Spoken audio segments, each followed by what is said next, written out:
Corona virus രോഗം ബാധിച്ചവരുടെ എണ്ണം കൂടി വരുന്നതിനാൽ ആരോഗ്യവകുപ്പിന്റെ പ്രവർത്തനം ഫലപ്രാപ്തിയിലെത്തിച്ച് ജനങ്ങളുടെ ജീവനും ആരോഗ്യവും സംരക്ഷിക്കുന്നതിനും പൊതുജന സമാധാനം ഉറപ്പുവരുത്തുന്നതിനുമായി ക്രിമിനൽ നടപടി സംഹിത 144 പ്രകാരം താഴെ പറയുന്ന ക്രമീകരണങ്ങളും നിയന്ത്രണങ്ങളും ഏർപ്പെടുത്തിയിരിക്കുന്നു. പലചരക്കടക്കമുള്ള അവശ്യ സാധനങ്ങൾ വിൽക്കുന്ന സ്ഥാപനങ്ങൾ രാവിലെ 7 മുതൽ വൈകുന്നേരം 5 വരെ മാത്രം തുറന്നു പ്രവർത്തിക്കേണ്ടതും ബാക്കിയുള്ള എല്ലാ സ്ഥാപനങ്ങളും അടച്ചിടുന്നതുമാണ്. എന്നാൽ മെഡിക്കൽ ഷോപ്പുകൾക്ക് സമയപരിധി ബാധകമല്ല.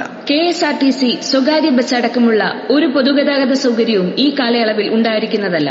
പെട്രോൾ പമ്പ്, LPG എന്നിവയുടെ വിതരണത്തിന് തടസ്സം ഉണ്ടാവുന്നതല്ല.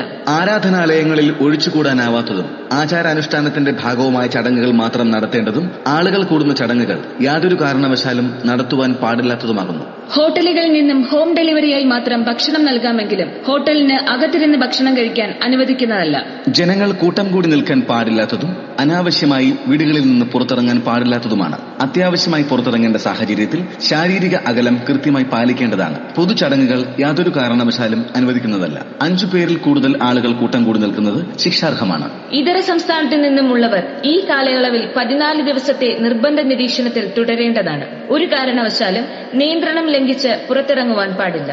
വിദേശികളും വിദേശത്തു നിന്ന ശേഷം മടങ്ങിവരുന്നവരും നിർബന്ധമായും പോലീസിൽ വിവരം ധരിപ്പിക്കേണ്ടതാണ്. 14 ദിവസത്തെ സ്വയം നിരീക്ഷണത്തിൽ ആകാതിരിക്കുകയോ ആരോഗ്യ പ്രവർത്തകർക്ക് വിവരം റിപ്പോർട്ട് ചെയ്യാതിരിക്കുകയോ ശ്രദ്ധയിൽപ്പെട്ടാൽ അറസ്റ്റ് അടക്കമുള്ള നിയമ നടപടികൾ നേരിടേണ്ടി വരുന്നതാണ്.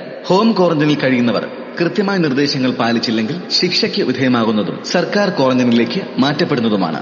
ബാങ്ക് അടക്കമുള്ള ധനകാര്യ സ്ഥാപനങ്ങൾ ഉച്ചയ്ക്ക് 2 മണിവരെ മാത്രമേ പ്രവർത്തിക്കാൻ പാടുള്ളൂ. മുൻകരുതലുകൾ സ്വീകരിച്ചും മതിയായ സാനിറ്റേഷൻ യാത്രയ്ക്ക് മുൻപും ശേഷവും ഉറപ്പുവരുത്തിയും മെഡിക്കൽ സാധന സാമഗ്രികളും അവശ്യ സാധനങ്ങളും കൊണ്ടുപോകുന്നതിലേക്കും ചികിത്സാ സംബന്ധിയായ കാര്യങ്ങൾക്ക് മാത്രമേ ഓട്ടോ ടാക്സി, ഓൺലൈൻ ടാക്സി തുടങ്ങിയവരുടെ സേവനം പ്രയോജനപ്പെടുത്തുവാൻ പാടുള്ളൂ. നാളെ ഇവിടെ എന്തൊക്കെ സംഭവിക്കുമെന്ന് നമുക്കാർക്കും പറയാൻ പറ്റില്ല. പക്ഷേ എന്തൊക്കെ സംഭവിച്ചാലും നമ്മൾ ഒറ്റക്കെട്ടായി നിന്നാലേ നമുക്ക് എല്ലാവർക്കും രക്ഷപ്പെടാൻ പറ്റുകയുള്ളൂ. അവരവരുടെ ജീവിതം മാത്രമല്ല മറ്റുള്ളവരുടെ ജീവിതം കൂടി രക്ഷപ്പെടുത്തണം എന്ന് നമ്മൾ ഓരോരുത്തരും ആഗ്രഹിക്കണം. ഈ കാലവും നമ്മൾ കടന്നുപോകും. ഒന്നായി നിൽക്കാം കരുതലോടെ.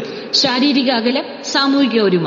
സർക്കാർ നിർദ്ദേശങ്ങൾ ലളിതമായി എല്ലാവരിലേക്കും എത്തിക്കാൻ ശ്രമിക്കുന്നു. പൊതുജന താൽപര്യാർത്ഥം employees federation of computer artist.